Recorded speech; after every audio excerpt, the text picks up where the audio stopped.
un petit clin d'œil à cette Coupe Orlémique qui est sur le circuit Paul Ricard aujourd'hui avec la porte numéro 30. Les pilotes s'avancent et après ce silence religieux qui est d'abord sur le circuit, dans quelques instants, les moteurs vont partir. C'est parti donc.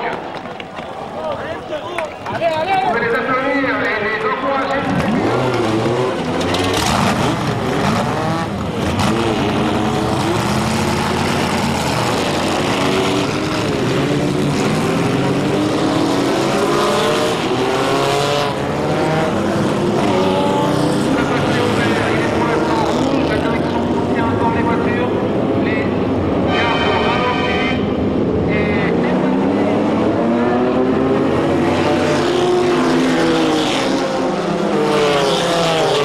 C'est parti. 52 véhicules historiques de course viennent de s'élancer, moteur hurlant, sur le circuit Paul Ricard du Castellet.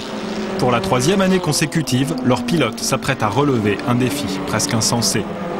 Originalité de l'épreuve, ces bolides sont des grands-mères, mais des mamies taillées sur mesure pour certaines, les plus prestigieuses participaient déjà aux 24 heures du Mans dans les années 60. Objectif 1994, non pas gagner, mais tenir.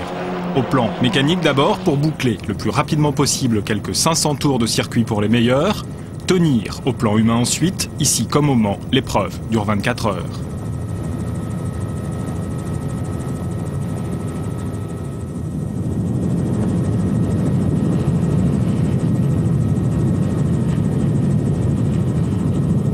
Tous figurent au départ avec des ambitions différentes. Pour l'histoire, Jean-Charles Rédélé, fils du concepteur des Alpines, a pris le volant. Vous êtes donc le fils du concepteur des Alpines. Comment vous êtes-vous préparé à une course comme celle-là? D'abord, on la prépare dans le temps. Les autos que nous avons mis sur la route sont des voitures qu'on a restaurées en 4 ans. Et les préparatifs, on les commence 2 mois avant la course, par des séances d'essai sur circuit. Quels sont les problèmes particuliers qu'on rencontre en course avec des voitures anciennes? Les problèmes particuliers qu'on rencontre, c'est comme les voitures modernes, il faut essayer de rester sur la route. Il faut savoir gérer les freins, la mécanique, la boîte de vitesse, de façon à ce que la voiture arrive au bout de la course. L'épreuve attire chaque année sa cohorte d'équipages étrangers, italiens, belges ou allemands, venus spécialement du Japon. Tsuka Hisashi pilote une Porsche 904.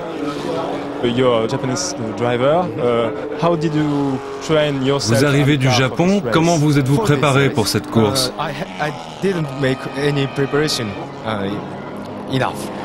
Pour cette course, je ne me suis pas spécialement préparé.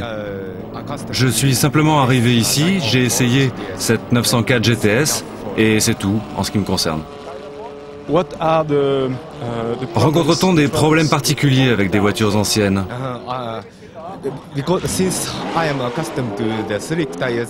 Eh bien, moi je suis habitué aux voitures modernes et aux courses actuelles. Il y a une grande différence et c'est très difficile pour moi de m'habituer à cette voiture.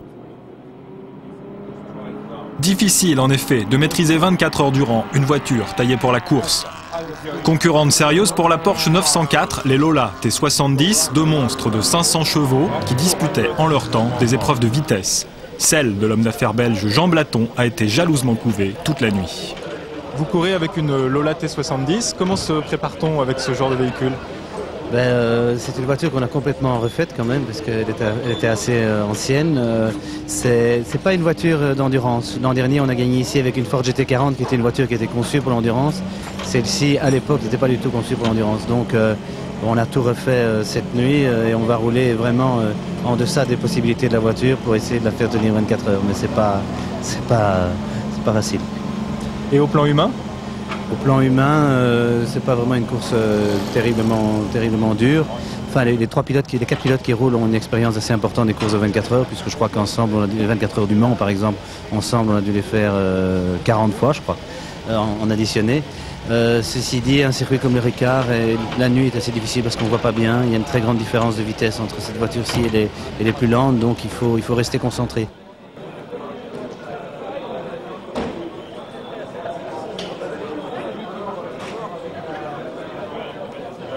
Vous êtes une concurrente spéciale à 2 titres. D'abord parce que vous êtes la seule femme engagée et ensuite parce que vous conduisez une voiture à carrosserie unique. C'est un vrai défi pour vous? Un défi, oui, parce que je pensais qu'il y avait une autre femme, mais bon, d'après ce que vous me dites, je suis la seule. C'est la 3e année que je suis là. Et un défi, non, parce que mon mari aime ce genre de voiture et que j'ai adopté la même passion. C'est une voiture ancienne par rapport à beaucoup de voitures qui tournent cet après-midi. Mais bon, c'est une question d'habitude. Mais du côté des plus petites voitures du plateau, pas question pour autant de faire de la figuration. Vous courez sur une Triumph Spitfire, l'une des plus petites voitures du circuit. Comment est-ce qu'on se prépare avec une voiture comme ça? Bien, disons que c'est assez facile la préparation puisque j'ai l'habitude de conduire des voitures nettement plus performantes. Bon, le sport prototype c'est beaucoup plus pointu, ça pousse beaucoup plus fort, donc c'est un pilotage très précis. Là, la Triumph, c'est un peu moins rapide, c'est aussi précis, mais enfin, c'est, disons, je pense, plus de l'improvisation.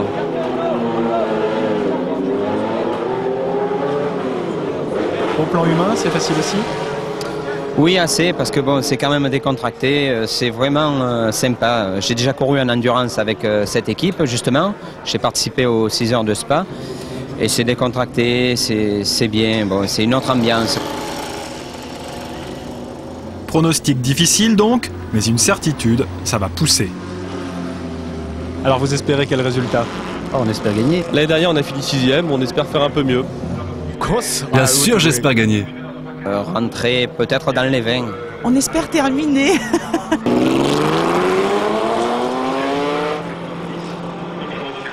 Seule capable de rivaliser avec les Lola, de Ford GT40, la première aux essais, la numéro 2, n'est pourtant pas fringante.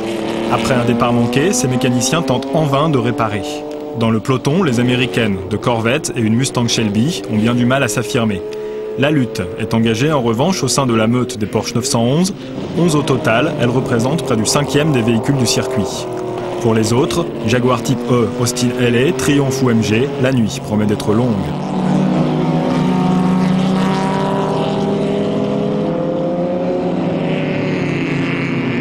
De Viver, le numéro 11, qui va passer devant son coéquipier.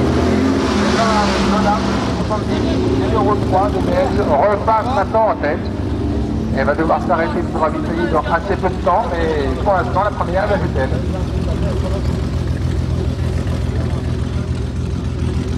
Les pilotes, 3 pour certains équipages, 4 pour d'autres, se relaient en principe toutes les 2 heures. Au volant de la Porsche 911 numéro 11, Eric Van de Viver est doublement sollicité. Il est également l'organisateur de l'épreuve. Ça va? Ouais, ça va. C'est un peu très bien, la voiture va impeccable. Là, ce qui est important, c'est d'accumuler les tours sans arrêt.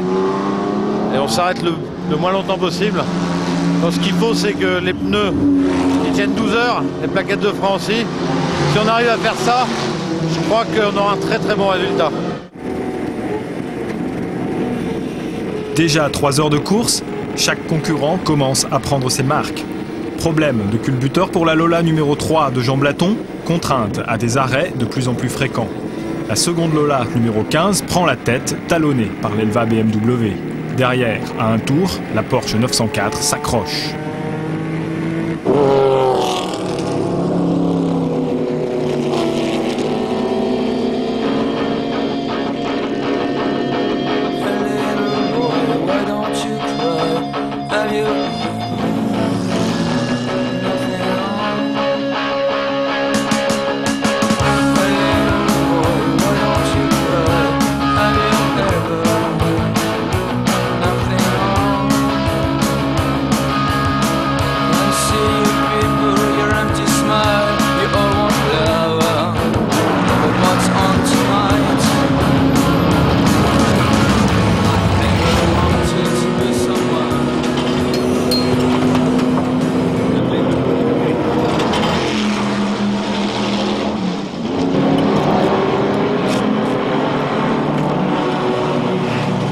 Avec la nuit, les écarts commencent à se creuser.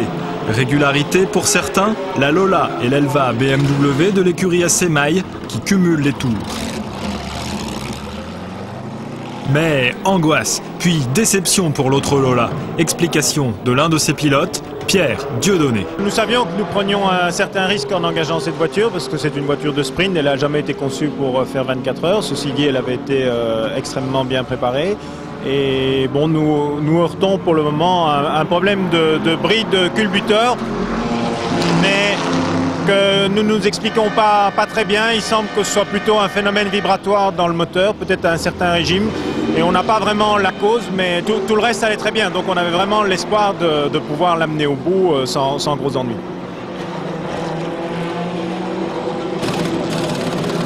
Également à l'arrêt, la Jaguar de Véronique et Roland Urban, arbre de roue cassé.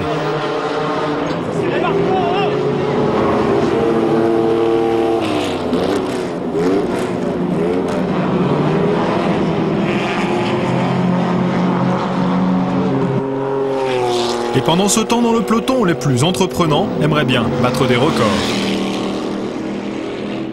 À l'entrée des stands, au début de la plus petite des deux lignes droites, une équipe de passionnés garde les yeux grands ouverts. Dans leur bâtiment surélevé, juste sous la cabine du speaker, les chronométreurs sont une dizaine à se relayer. À chaque tour, le temps des concurrents est annoncé puis saisi sur un ordinateur.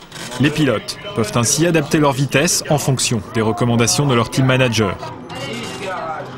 Toutes les heures, le chronométrage publie un point de course.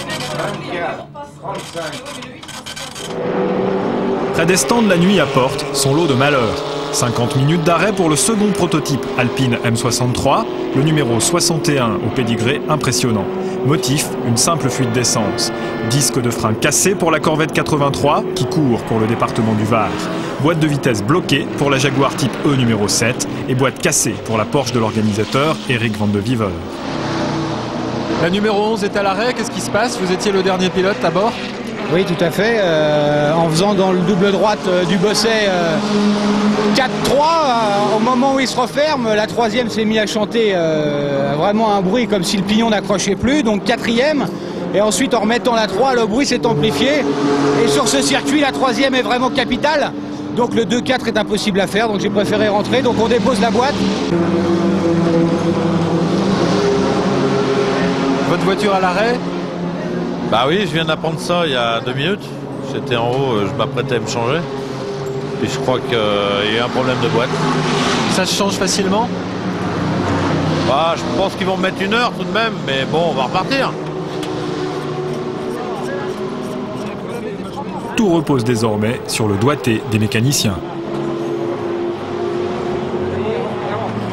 Allez, la vie. La vie, 50-10. C'est parti. Classement à la mi-course. En tête, toujours la Lola numéro 15 de l'équipe Assemaille, suivie de l'Elva à moteur BMW. La nuit porte chance à l'Alpine numéro 18 qui prend sa place à la plus rapide des Porsche 911. Second départ après 1 heure d'arrêt, imposé pour la dernière année par le règlement pour des raisons de sécurité. Il reste 12 heures de course pour des pilotes déjà bien éprouvés.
Dans les stands, les mécaniciens n'ont guère le temps de dormir.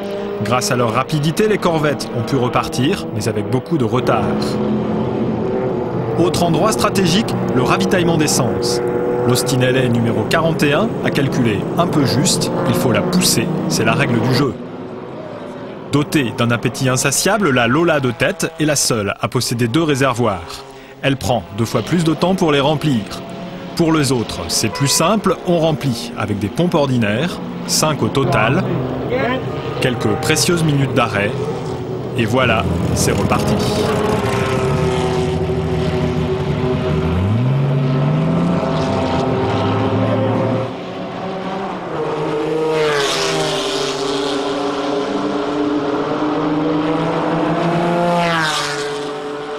Retour au petit matin sur ce circuit Paul Ricard du Castellet, ambiance passion. Le classement de tête reste inchangé, mais dans le peloton, l'Alpine numéro 18 et la Porsche numéro 11 d'Eric Van de Viver tentent l'impossible pour revenir. À cause de son changement de boîte, la Porsche s'est vue imposer 1 heure de pénalité, une charité bien ordonnée pour l'organisateur, auteur du règlement. La 904 connaît quant à elle quelques déboires. On a vu que vous aviez des problèmes avec la boîte de vitesse. Est-ce que c'est résolu maintenant ? Je pense que oui. J'ai démarré en première et ensuite je ne pouvais plus passer la seconde, ni la troisième, ni même remettre la première. Rien.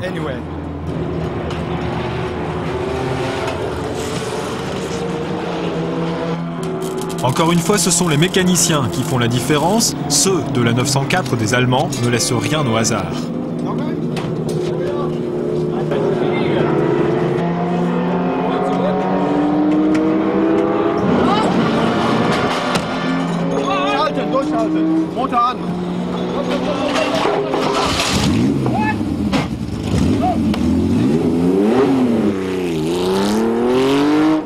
Il peut y avoir des surprises, enfin il y a une Porsche 904 derrière qui est quand même très bien placée, rien n'est joué, hein.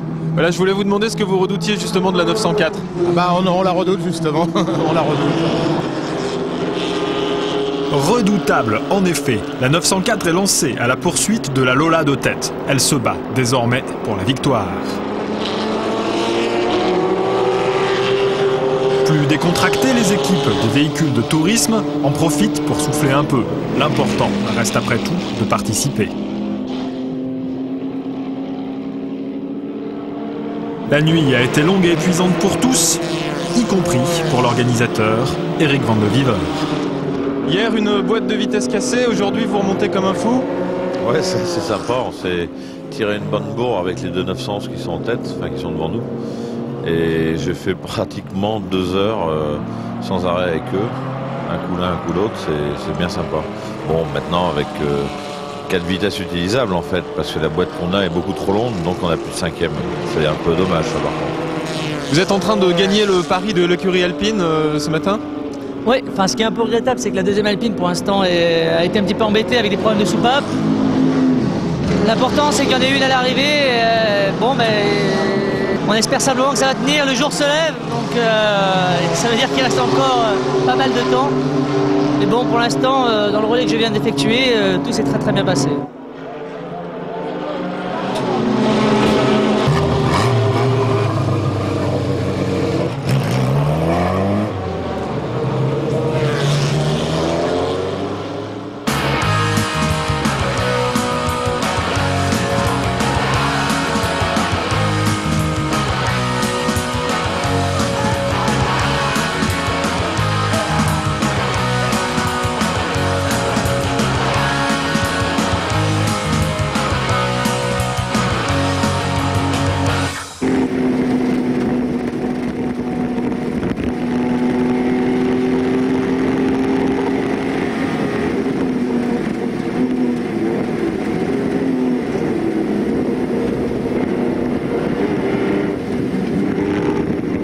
Deux heures avant l'arrivée, la Lola reste en tête, suivie par l'Elva BMW. Victime de ses ennuis mécaniques, la 904 a désormais 13 tours à remonter, talonnée par la GT40. L'Alpine conserve quant à elle sa 5e position, malgré un moteur de 1300 cm3. Vous venez de passer le dernier relais de la Lola qui est en tête, qui est presque au bout maintenant. Ça c'est pas sûr, hein, qu'elle sera en tête à l'arrivée il y a encore 2 heures. Vous avez des frayeurs particulières sur la 904 qui vous talonne? Oh non, non, là on avait 7 tours d'avance avant de faire le ravitaillement, donc on a peut-être encore 5 tours.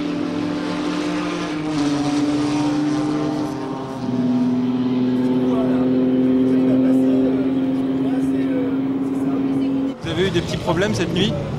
Disons que les problèmes ont commencé dès hier, puisque dès la première heure de course, le réservoir essence s'est fendu. On a été obligé de réparer et on a été limité en plein d'essence, obligé de ravitailler souvent. Et ensuite, nous avons eu d'autres problèmes plus gros aujourd'hui, avec une grosse casse moteur. Il touchait au but, mais le pilote de la MGA doit abandonner.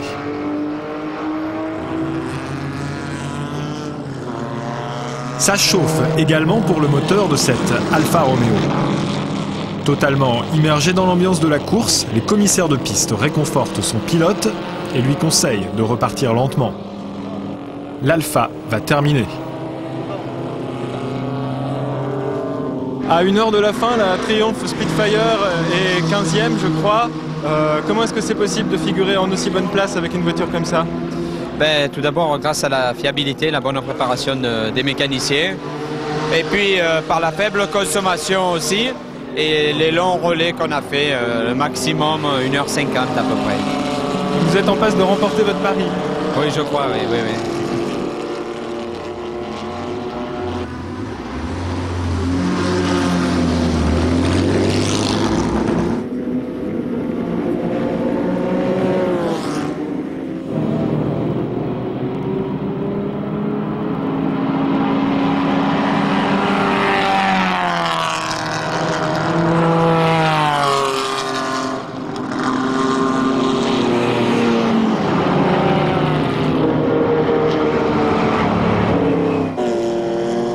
Quelques dizaines de minutes avant l'arrivée, les plus rapides se déchaînent. Quant aux autres, ils savourent eux aussi à leur manière les derniers instants de la course. Il reste au total 38 voitures sur le circuit pour une douzaine d'abandons.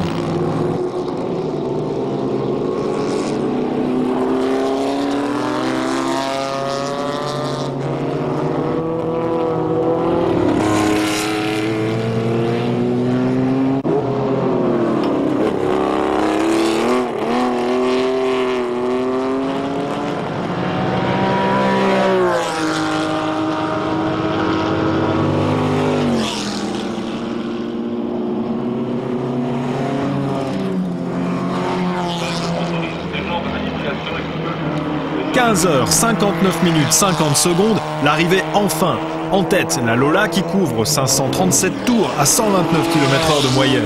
Derrière elle, à 6 tours, la 904, puis la GT40 au coude à coude. Ici, le Castellet, nous rendons l'antenne. À vous les studios, rendez-vous l'année prochaine.